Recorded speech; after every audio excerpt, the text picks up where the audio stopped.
getting on the bandwagon, or is it simply evolving with the times?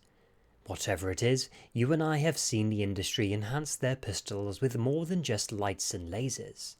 The bonding of optics and handguns isn't a new concept, although it's certainly become mainstream over the last 10 years, and let's be honest, we all want a little piece of it. Hey guys, Badabing here. Today we'll be looking at the Wiitek low-profile RMR mount base for the Tokyo Marui and WII Glock series. Yes, it's high time I hooked up a red dot to my airsoft service handgun of choice, the TM G19 gas blowback pistol. Let's get down to brass tacks. I wanted an RMR type sight on my pistol with the emphasis on reliability, accuracy, and also speed. I also wanted to approach this like the fool that I am by retaining the stock plastic G19 slide. After all, my OG TM Glock 19 pretty much cycles faster than you can blink with propane, and I so wanted to keep as much of that speed as possible. I mean, wouldn't you? After a while researching online, I came across this delightful little product from Wiitek and decided that it would be fun to see where this goes. With that, I had to replace the front iron sight, and I purchased the accompanying elevated front iron sight post too, with matching fibre optics. Installation was super easy, and you'll be done before you know it. The fibre optics tubes do not come assembled, so you're free to choose which colours go where. As I'm colourblind, it doesn't really make much difference where they go, but I think I've done it right and put the red on the front post. There's a few guides here on YouTube which I used for a reference. Even without the red dot sight, the irons are glorious. It creates a beautiful sight picture, especially outdoors in daylight.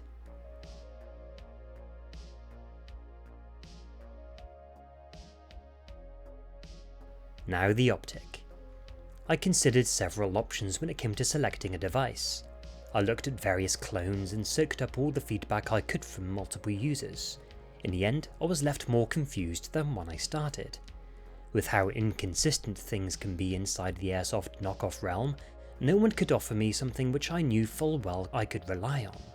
It had to perform without a shred of doubt, work in the brightest of daylight conditions, have a wide range of adjustment for an accurate zero, and to be able to hold that zero, and generally be robust and durable enough to be thrown into airsoft wargames. I wasn't prepared to chance £30 to £50 on a replica clone. Sure, I could get a good one and it might deliver what's required, or it might not, the latter being more likely. So let me introduce you to the Trigicon SRO, my £650 solution to all my problems, a product that will work without question. Expensive? Absolutely, but if peace of mind is what you're looking for, then that's the price of admission.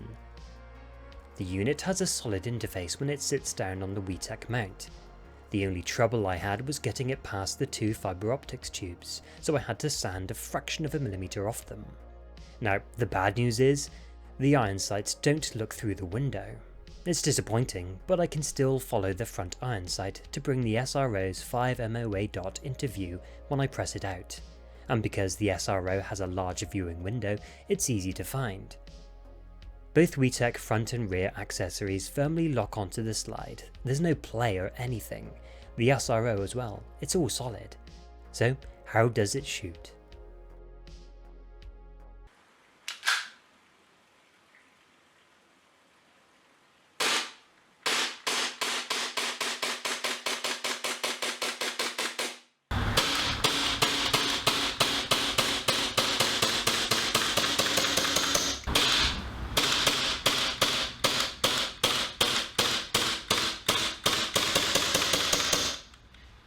Yep, it's still fast. Running this in-game and it's shredded. It was able to deliver rapid fire shots with the utmost confidence. The precisely zeroed dots saw many targets hit with only a single shot required. It's so easy, you take pity on the folks that happen to be going up against you.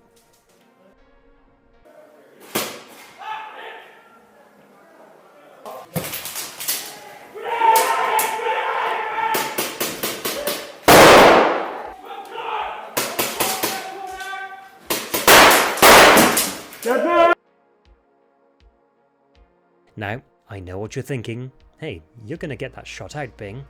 Well, here's something which I made earlier from an old pair of shooting specs.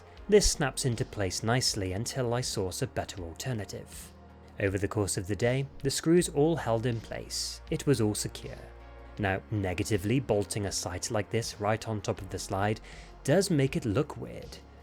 After all, we've all seen how tailor-made optics ready slides look, where they keep a nice tight profile.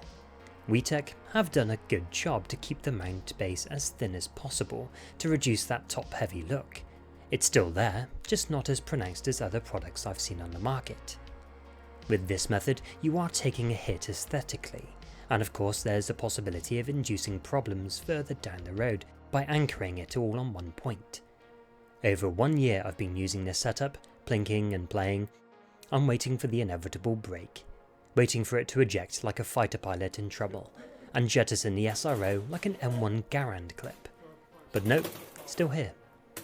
The only single issue I've had didn't even come from the optics setup. Towards the tail end of the day at Bristol Airsoft, my piston cup seal got caught up and jammed to the nozzle. Using this G19 on propane since 2018, and this is the only thing that's gone wrong. I'll gladly take that. One Garda upgrade later and she's back. Now, generally gas blowback pistols with optics can be detrimental when it comes down to speed. If you do purchase a platform that has an existing red dot cut slide, it's typically metal, and adding the weight of a sight onto any toy gun slide will create a little more drag, thus decreases the speed, and you'll notice a decline in efficiency.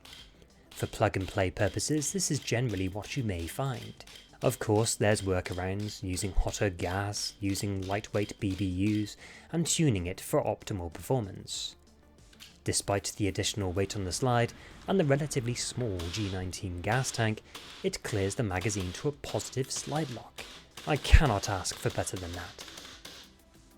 Even chilling down the magazine to 1 degree Celsius didn't stop it blowing through and running till slide lock. Oh yes, what I tell you, Plastic Fantastic wins again.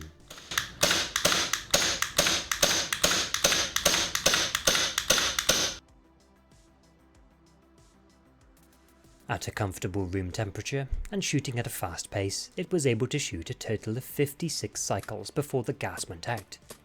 Judging by the travel on the slide, it's likely that it still had enough steam to lock up, even towards the last few shots.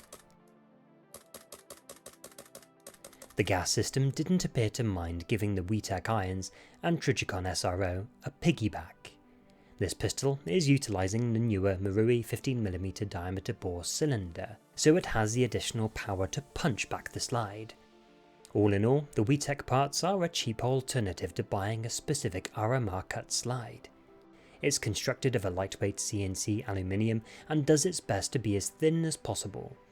Furthermore, the threads for the optic are fairly chunky, larger than the ones found on my meter adapter plate for the M17, so that's reassuring. It's too bad the iron sights weren't a few millimeters taller so you could co-witness. Having said that, the front iron sight would look a bit goofy if it were any higher, so what are you going to do? Even though you can't see them when focusing on the dot, they aren't totally useless. It's like the lights on a runway, they help you stick the landing. Wiitek have made a cool little product, and I'm very pleased with how it's enhanced an already superb pistol. I do have a faint concern that it's going to tear the back of the slide off under that snappy kick, and if it does, I'll let you know. Thanks for watching the video, my friends. If you're still here and you are not yet subscribed, join me and get notified when new videos go live. So until next time, take care of yourselves. Catch you in a bit.